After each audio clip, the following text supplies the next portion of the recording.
I said Islam is concerned with more than yourself. Remember that? Islam by definition is concerned with more than yourself. If you say irka'u wasjudu wa'budu rabbakum, that's yourself. Make ruku', make sujood, be in a state of ibadah. But when he says waf'alul khair, do good, good helps who? Others. Now if you really want to be successful, then you have to help others. You have to do good for others. لَعَلَّكُمْ تُفْلِحُونَ, so you can be successful. But even if you do good for others, it's not for them, it's for who? Yourself. So our voluntary contributions in whatever way, shape or form are actually efforts to help our own selves.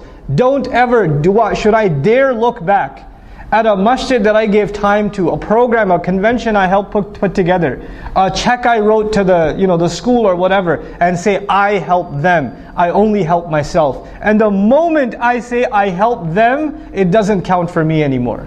I cannot go to Allah and say, Ya Allah, where's the money I gave? Allah will say, you already said it, you helped them.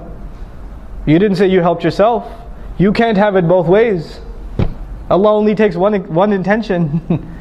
So if you're going to give, whether you give time, whether you give money, whether you give effort, whether you give suggestions, if you're going to give, you better only expect returns from Allah. You expect anything from anyone else, Allah doesn't like to share intentions.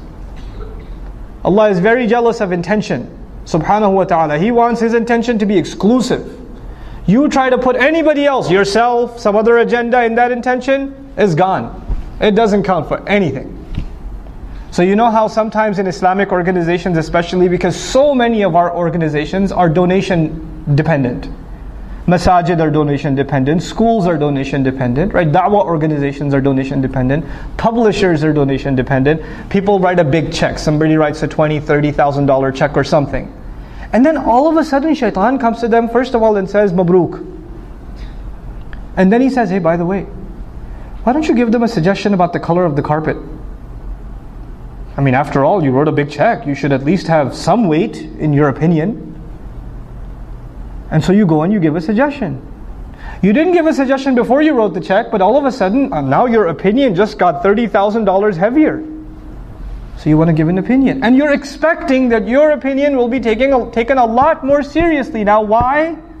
Because you gave some money. Then your intention for giving the money was not Allah anymore. It was just to get your opinion to weigh a little more. That's all you will get out of that sadaqah. That's all you'll get. Is it worth it? Think about that. Just think about that. Before you ruin the sadaqat you give. In any cause. Wallahi, in any cause. Don't tie your contributions to expectations. If you want to have expectations, have them with Allah. Personally, when I ever write a sadaqah check, I just to remind myself, I just write a little word on top. Ma naqasa malum min sadaqatin. Mal never goes down by giving sadaqah. I remind myself who am I giving sadaqah to, and which I'm actually depositing in my akhirah account. So I remind myself the withdrawal is going to happen after I go in the dirt. So I don't expect any withdrawals yet. You try to withdraw now, you won't get anything there. I want to make sure I get that across to all of you, inshallah ta'ala.